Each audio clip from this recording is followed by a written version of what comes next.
Assalamualaikum warahmatullahi wabarakatuh. Selamat pagi anak-anak, tetap semangat. Jangan lupa selalu pakai masker dan cuci tangan untuk mencegah COVID-19. Kita masih belajar di tema 5, subtema 1 pembelajarannya sekarang sudah sampai di pembelajaran yang kelima. Di sini kita akan belajar tentang benda-benda yang ada di sekitar kita, terbuat dari apa saja. Nah, di sini nanti ada yang terbuat dari kaca, terbuat dari logam, kemudian terbuat dari karet. Selanjutnya adalah tentang musyawarah dan tentang ukuran. Sekarang kita belajar dulu yang pertama tentang benda-benda yang ada di sekitar kita. Dibuka bukunya halaman 41. Kita baca dulu wacananya atau teksnya.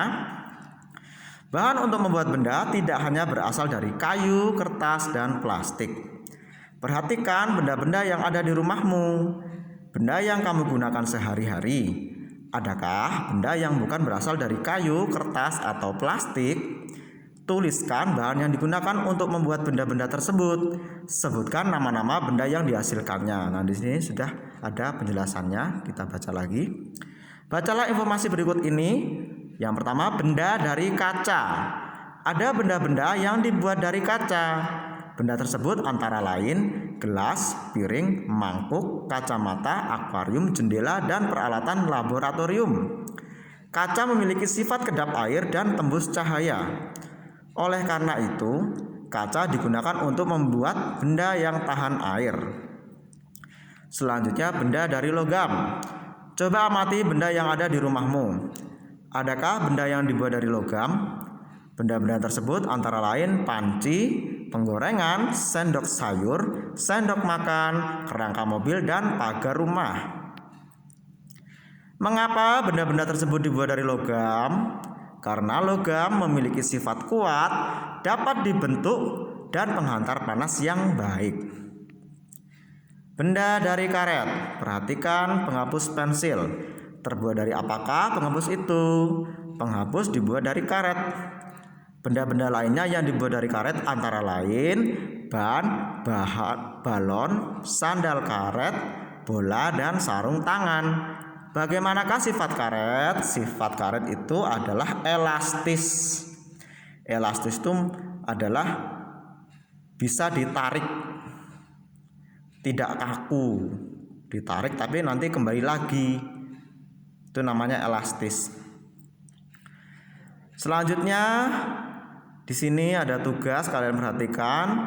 Kamu telah mengamati benda-benda di sekitarmu. Lengkapilah bagian berikut ini. Nah, di sini ada bagian tentang benda-benda yang ada di sekitar kita. Yang pertama nih, kalian diminta untuk melengkapi bahan pembentuk benda. Di sini sudah dituliskan antara lain ada yang bahan bentuk benda dari plastik, kemudian kertas, kayu, dan kaca. Nah, tadi kita belajar yang baru. Kalau kemarin sudah kita belajar tentang yang terbuat dari plastik, dari kertas, kemudian dari kayu.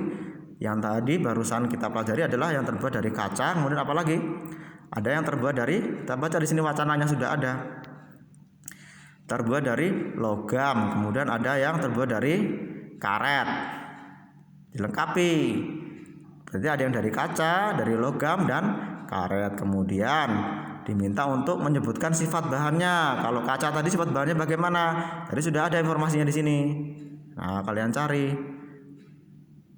Kaca memiliki sifat kedap air dan tembus cahaya. Nah, itu sifatnya dari bahan yang terbuat dari kaca. Kemudian yang terbuat dari logam sifatnya bagaimana? Yang dari karet sifatnya bagaimana? Nanti kalau sudah ketemu semua, selanjutnya adalah contoh bendanya. Contoh benda yang terbuat dari kaca apa saja? Dituliskan. Kemudian contoh benda yang terbuat dari logam apa saja? Dituliskan. Contoh benda yang terbuat dari karet apa saja? Dituliskan. Jadi kalian melengkapi bagian ini. Selanjutnya kita akan belajar tentang musyawarah. Nah, di sini ada perintahnya, kita baca dulu. Ingatlah kembali saat kamu melakukan musyawarah bersama teman-teman. Kemudian jawablah pertanyaan berikut ini. Di sini ada 5 pertanyaan tentang musyawarah. Nomor 1. Apakah setiap anak boleh memberikan pendapatnya saat musyawarah? Jawabannya apa? Nomor 2. Mengapa kita harus memberikan pendapat saat bermusyawarah? Jawabannya apa? Nomor 3, apa yang terjadi jika hanya 1 atau 2 orang yang memberikan pendapat? Nomor 4, apakah kita boleh memaksakan pendapat saat musyawarah? Kira-kira boleh tidak? Pastinya tidak boleh, ya kan? Tuliskan pengalamanmu tentang musyawarah. Apakah menurutmu musyawarah sudah berjalan lancar? Bagaimana menurut kalian? Kalau lancar, sebabnya apa? Kalau tidak lancar, sebabnya apa? Dituliskan. Selanjutnya kita akan belajar tentang ukuran. Coba perhatikan satuan yang tertera pada penggaris. Kamu akan melihat lebih dari satu satuan panjang. Ada satuan meter atau disingkat M, sentimeter disingkat cm, dan milimeter disingkat mm.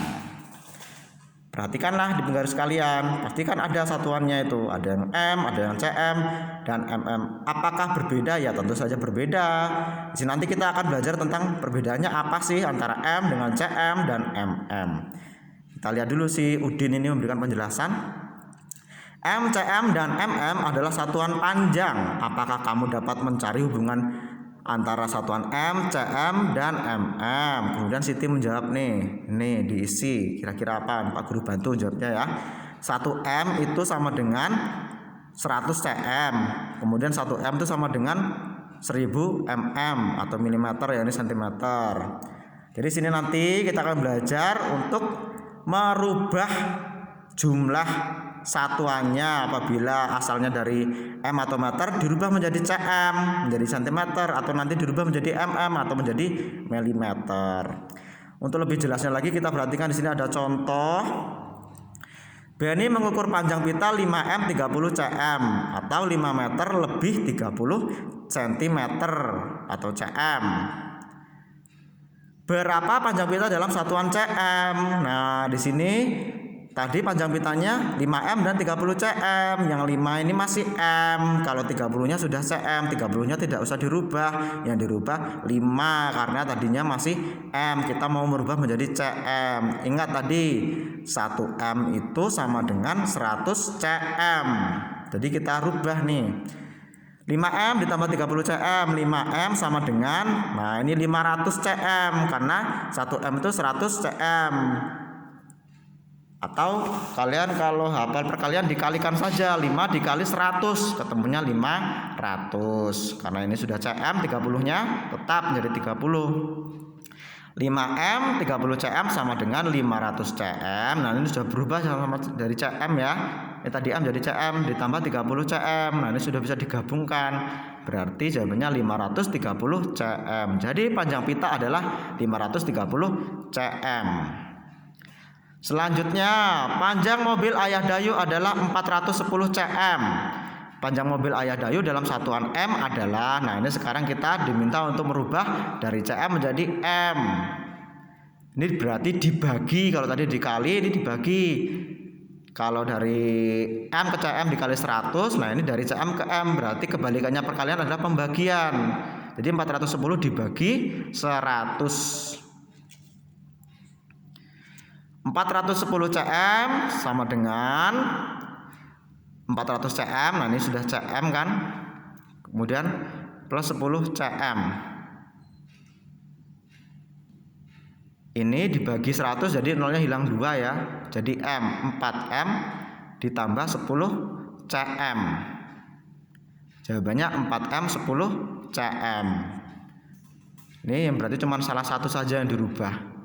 Karena kalau dirubah dua-duanya nanti hasilnya koma. Nanti belajarnya itu nanti. Sekarang ini dulu ya, yang mudah dulu. Jadi yang ratusan tadi dirubah menjadi M. Jadinya tadi 400 cm berubah jadi 4M. Jawabannya 4M 10 cm. Nah, selanjutnya di sini untuk latihan, di sini ada 10 soal. Kalian diminta untuk merubah ukurannya sesuai dengan satuannya. Yang nomor 1 ini 200 cm, ini cm dirubah menjadi m, berarti dibagi 100. Jadinya jawabannya berapa? Kemudian 500 cm dirubah menjadi m, yang ini m dirubah jadi cm, berubahnya berapa?